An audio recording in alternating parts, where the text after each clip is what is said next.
When you develop a backend system with the Doer library, on every build it generates doer.file, which you can render as a Doer diagram.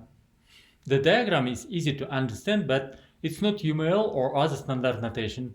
So let me explain what the Doer diagram shows.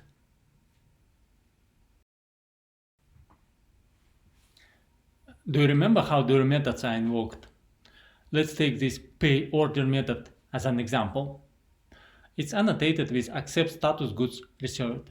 So the Doer service selects the task with status goods reserved, and in one transaction updates its in progress column to true and lower the order. Then the Doer method is invoked. Once method finishes, a second transaction updates the task once again, in progress set to false and status set to whatever value was set inside the Doer method. So here, task's combined state changes 2 times: before the Doer method call, in progress updated to true, and after Doer method is called, in progress to false and status to new value.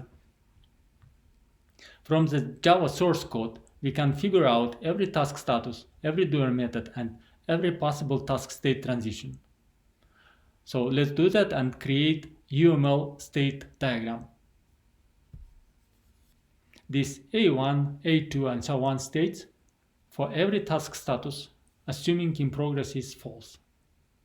Then this B states the same, but assuming in progress is true. That's all the states. Now transitions. This A to B transitions, it's setting in progress true before the Doer method called. Okay, this B self transition shows what Doer method is called. And this last B to A transitions, I made it based on these task set status calls and on exception set status parameters in the source code. These all possible states and transitions defined in our source code. Actually, there one more possible state transition not shown here. It's happened when Doer method throws an exception, but retry timeout hasn't elapsed yet. This needed to allow Doer method to be retried. This is complete standard UML state diagram that reflects the business operation implemented in the backend in the Java code. Now I would like to simplify it. First, this task statuses doesn't add additional information. They used to define state transitions, which we already see on the diagram. So I will replace these A states with gray circles and remove text from B states. Now, instead of self-state transition, I would just put Doer method name as a label on the node.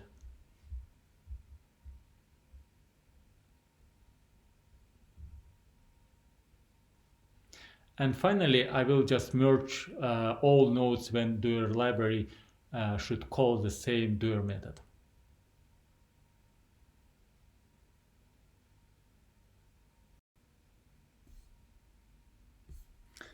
Now we can compare.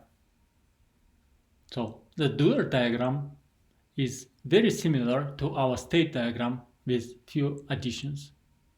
First, the methods like save new order, which doesn't have accept status annotation, also added to the diagram because they update task status. Second, accept status may have delay parameter, like here in pull request, which also highlighted on the diagram.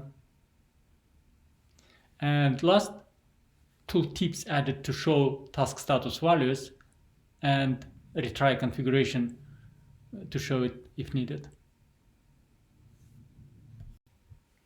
So the Doer diagram is essentially a UML state diagram of a row in a tasks table as it is persisted in the database.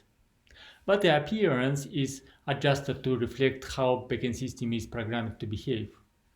As a result, the Doer diagram shows what is actually implemented in the backend system and stays aligned with the mental model of the business operation.